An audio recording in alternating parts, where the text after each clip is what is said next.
Question आपका दिया हुआ है, निम्नलिखित कामों में से जो पटवारी होता है, लेखपाल होता है, जिसको अकाउंटेंट के नाम से जाना जाता है, उसका उत्तरदायित्व कौन सा होता है। एनसीईआरटी की किताब में दिया हुआ है ये वाला टॉपिक लेखपाल का। आप लोग तैयारी भी करते हो लेखपाल बनने की कि भाई हम लेखपाल बन जाए, तो इसका काम पूछा है बेसिकली कौन सा होता है। तो देखिए पहला ही ऑप्शन जो आपका, ये लैंड का मेजरमेंट करता है, यानी भूमि को मापता है, और भूमि को मापने के साथ साथ जो डॉक्यूमेंट्स होते हैं उनको सुरक्षित रखता है। ठीक है, मुझे तो ये दो काम है पता है, आई होप आपको इससे ज्यादा कुछ पता होंगे। ठीक है, लेकिन अपने पेपर के लिए ये वाले दोनों जानना आपके लिए जरूरी है, लेखपाल से संबंधित जो इसके काम है। ठीक, तो आंसर आपका पहला सही हो जाएगा। ठीक फ्रेंड्स, यहां तक आप लोग समझे। चलिए बढ़ते हैं आपके नेक्स्ट क्वेश्चन की ओर। अगला क्वेश्चन आपको दिया हुआ है कि भारत का शोध संस्थान, यहां पर रिसर्च इंस्टीट्यूट की बात हो रही है, मैत्री, जिसका नाम है मैत्री, वो कहां पर स्थित है। एशिया, ऑस्ट्रेलिया, अंटार्कटिका या फिर यूरोप। बताइए सही आंसर क्या हो जाएगा। देखिए पहले बात करो, जितने भी जो शोध संस्थान होते हैं, जहां पर शोध होते हैं, जो रिसर्च इंस्टीट्यूट होते हैं, वो सारे के सारे आपको पता है मोस्टली कहां पर है, वो सारे के सारे आपके अंटार्कटिका के अंदर पड़ते हैं। ठीक, अब देखिए इसके अंदर क्या पॉइंट है।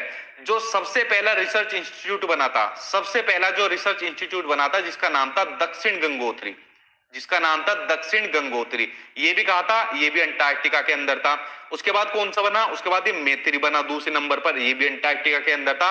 और अभी कुछ टाइम पहले ही, कुछ टाइम पहले तो नहीं, मेरे ख्याल से 2-3 साल हो गए होंगे, एक और बन गया है भारती के नाम से, एक और बन गया भारती के नाम से, ये भी अंटार्कटिका के अंदर है। ठीक, तो फ्रेंड्स जितने भी आपके शोध संस्थान होंगे, जहां भी शोध होते हैं हमारे भारत के, वो सभी कहां पर है, अंटार्कटिका के अंदर है। तो मैत्री कहां पर है, ये भी आपका अंटार्कटिका के अंदर है। आंसर आपका थर्ड सही हो जाएगा।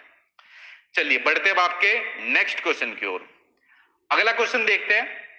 अगला क्वेश्चन आपका, दादन व्यवस्था क्या है। देखिए सिंपल सा इसके बारे में सिर्फ आपको ये पता होना चाहिए, दादन व्यवस्था क्या है। कई बार एग्जाम में पूछा जा चुका है, लेकिन हमेशा इतना ही देखने को मिलता है कि दादन व्यवस्था बेसिकली है क्या। तो इसके बारे में आप लोग जान लीजिए कि दादन व्यवस्था एक ऐसी व्यवस्था होती है जहां पर जो व्यापारी होता है वो कच्चा माल की आपूर्ति करता है और तैयार माल प्राप्त कर लेता है। वो कच्चा माल दे देता है और फिर वहां से तैयार माल प्राप्त कर लेता है। तो ये होती है आपकी दादन व्यवस्था। बस इतना ही जानना इसके लिए आपके लिए महत्वपूर्ण था। चलिए बढ़ते हैं आपके नेक्स्ट क्वेश्चन की ओर। अगला क्वेश्चन आपको दिया हुआ है कि उच्च प्राथमिक स्तर पर ऐतिहासिक तथ्यों या इतिहास लेख को पढ़ाने के लिए निम्नलिखित में से कौन सी विधि सबसे बढ़िया, प्रासंगिक है, रिलेवेंट है, यानी उससे संबंधित है। Problem solving, source method, map method या फिर प्रोजेक्ट मेथड। बताइए सही आंसर क्या हो जाएगा। ट्रिक बढ़िया लगी ना वो वाली और बढ़िया ट्रिक थी, मुझे भी बढ़िया लगी। तो मुझे अभी तक याद है कि मित्र पर गमछा मार, तो 8 राज्य आपको याद हो जाएंगे। देखिए इसका जो आपका आंसर हो जाएगा वो हो जाएगा इसका आपका सोर्स मेथड, स्रोत विधि, इसका आंसर आपका हो जाएगा। देखो इसमें क्या काम होता है, जो हमारी नॉलेज होती है, ज्ञान होता है, उसको प्रत्यक्ष रूप से अनुभव करता है। वो कैसे, मान लीजिए कोई क्लास है, अब इस क्लासरूम के अंदर टीचर ने क्या काम करा, कुछ कंप्यूटर के अंदर, मान लो कंप्यूटर है, ठीक है, क्लासरूम के अंदर एक कंप्यूटर है, तो कंप्यूटर के अंदर कोई हाथी की फोटो दिखा दी, कोई शेर की फोटो दिखा दी, कोई सांप की फोटो दिखा दी, ठीक है, या उनकी वीडियो दिखा दी, कुछ इस तरीके से। तो बच्चा उसका अनुभव कैसे कर रहा है, प्रत्यक्ष रूप से अनुभव ले रहा है। तो यही हो जाएगी आपकी सोर्स मेथड, आपकी स्रोत विधि आपकी हो जाएगी। ठीक है, उसके अलावा जो आपकी समस्या समाधान विधि होती है, जो प्रॉब्लम सोल्विंग मेथड होता है, समस्या समाधान जो आपकी विधि होती है, इसके बारे में और देख लीजिए। समस्या समाधान की विधि के अंदर जो बच्चा होता है ना, वो अपने खुद के तर्क या जो उसका अनुभव होता है उसके आधार पर सीखता है। अपने खुद के अनुभव लगाएगा, अपने खुद के तर्क लगाएगा और उसके बाद समस्या का समाधान करेगा। मानचित्र विधि, मैप मेथड, मैप के द्वारा सीखना है, इसको आप लोग क्या ही बताओ, आपको पता होगा। प्रोजेक्ट मेथड, प्रोजेक्ट मेथड के अंदर भी क्या होता है कि इसमें बच्चों को आजादी दे देते हैं कि भाई अपने विचारों पर, अनुभव पर आप लोग समाधान निकालो। ठीक है, प्रोजेक्ट मेथड किल पैट्रिक ने बनाई थी वाली विधि, लिख सकते हो इनका नाम, किल पैट्रिक। ठीक, तो फ्रेंड्स चारों विधि थी, चारों मैंने आपको बता दी, आई होप आपको ये समझ में आ गई होगी। चलिए बढ़ते अब आपके नेक्स्ट क्वेश्चन की ओर। अगला क्वेश्चन आपको क्या दिया हुआ है। अगला क्वेश्चन आपका दिया हुआ है कि मौर्य शासक अशोक द्वारा लड़ी गई लड़ाई का स्थल कलिंग वर्तमान में कहाँ है। देखो कलिंग की बड़ी फेमस लड़ाई है। अगर आपने अशोक की मूवी देखी, वो शाहरुख खान जिसके अंदर अशोक बना था, देखी है ना आपने मूवी, तो उसी मूवी, युद्ध की बात हो रही है, उसी मूवी से संबंधित बात हो रही है। तो जो कलिंग है वो वर्तमान में कहां पर है, बेसिकली आपसे पूछा है, केरल, आंध्र प्रदेश, कर्नाटक या फिर ओडिशा के अंदर। ठीक, आपने मूवी के अंदर देखा होगा, जो शाहरुख खान होता है, तो शाहरुख खान क्या बनता है, अशोक बनता है।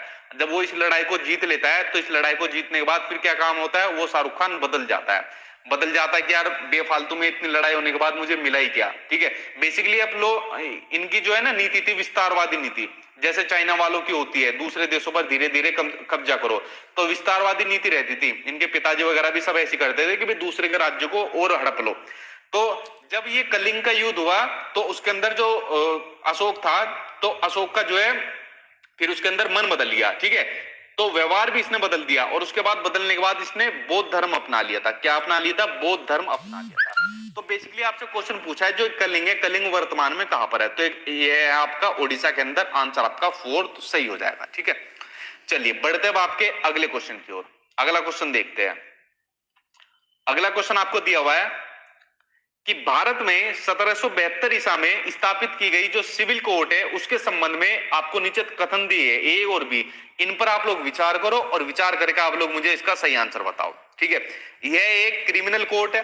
देखो यहाँ पर बात हो रही है सिविल कोर्ट की, जिसमें आपके प्रॉपर्टी वगैरह से संबंधित मुद्दे निपटाए जाते हैं, और यहाँ पर बता दिया इसको एक क्रिमिनल कोर्ट है। तो क्रिमिनल कोर्ट का आप लोग पता ही होगा जिसमें क्राइम से संबंधित मामले होते हैं। तो पहला ऑप्शन आपका गलत हो गया। यह यूरोपियन कलेक्टर्स की अध्यक्षता में चलती थी, ये बात बिल्कुल सही है। जो यूरोपियन के जो कलेक्टर्स होते थे उनकी अध्यक्षता में चलती थी, यानी पहला गलत दूसरा सही। ऑप्शन देख लो लोग कौन सा सही होगा। पहला गलत, ये वाला तीसरा, पहला गलत और दूसरा सही, आंसर तीसरा हो जाएगा।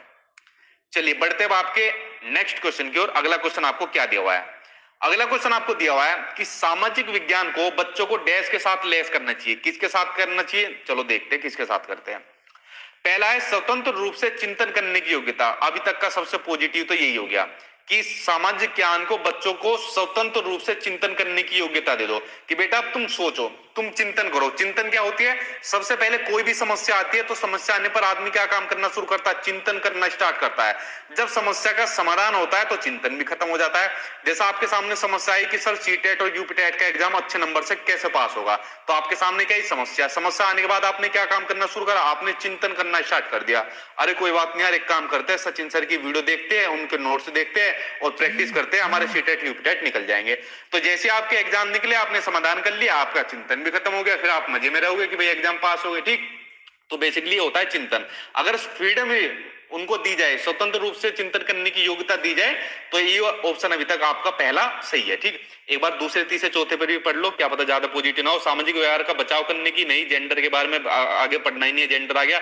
सामाजिक दबाव को झेलने की योग्यता नहीं, बच्चों को इतनी दबाव में क्यों झेलना, आंसर आपका पहला ही सही हो जाएगा। ठीक, चलिए फ्रेंड्स बढ़ते अब आपके नेक्स्ट क्वेश्चन की ओर।